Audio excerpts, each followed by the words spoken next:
சென்னையிலிருந்து கோயம்புத்தூருக்கு பயணித்த கல்லூரி மாணவி 20 வயது மதிக்கத்தக்க மாணவியிடம் அதே ரயிலில் பயணித்த காவலர் ஒருவர் சில்மிஷத்தில் ஈடுபட்டுள்ளார்.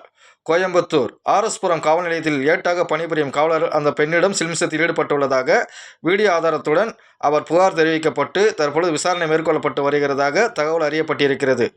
பொதுமக்களையும் பெண்களையும் பாதுகாக்க வேண்டிய காவலர்களிடமிருந்து இப்பொழுது நாம் பெண்களை பாதுகாக்க வேண்டிய ஒரு சூழலுக்கு நாம் இப்பொழுது தள்ளப்பட்டிருக்கிறோம். வேலியே பயிரை மேய்ந்த ஒரு கதையாக தான் இருக்கிறது.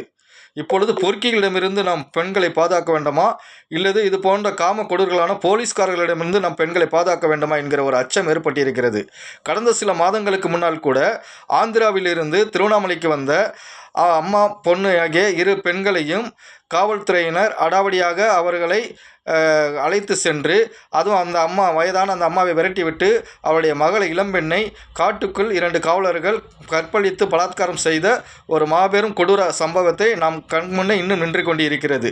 அது மட்டுமில்லாமல் சில வாரங்களுக்கு முன்னால் திண்டிவனம் பகுதியில் ஒரு பள்ளி மாணவியை ஒரு காவலர் இரவு முழுவதும் பாலியல் பலாத்காரம் செய்து மிகப்பெரிய ஒரு துயரத்துக்கு அந்த பெண்ணை ஆள்படுத்திய ஒரு தகவலையும் நம்ம அறிய முடிந்தது. இப்படி பல இடங்களிலும் பலவித காம கொடூரர்களான காவலர்கள் மூலம் பல விதத்திலும் பெண்களும் இளம்பெண்களும் பலவித பாதிப்புகளுக்கும் பலவிதமான ஒரு துயர சம்பவங்களுக்கும் வன்கொடுமைகளுக்கும் ஆளாக்கப்படுகிறார்கள். ஆகவே இது போன்ற காவலர்களை கடுமையான சட்ட நடவடிக்கையின் பிரகாரமாக அவர்கள் மீது நடவடிக்கை எடுக்க வேண்டும். பொதுமக்களுக்கு பாதுகாப்பு கொடுக்க வேண்டிய காவலர்கள் முறையற்ற செயலில் ஈடுபடுபவர்கள் மீது எந்தவித தயவு தாட்சணியமின்றி அவர்கள் மீது கடுமையான நடவடிக்கை எடுக்க வேண்டும் என்பதை காந்தியவாதி சசிபெருமாள் ஆதரவு மது ஒழிப்பு போராளிகள் சார்பாக வலியுறுத்தப்படுகிறோம்.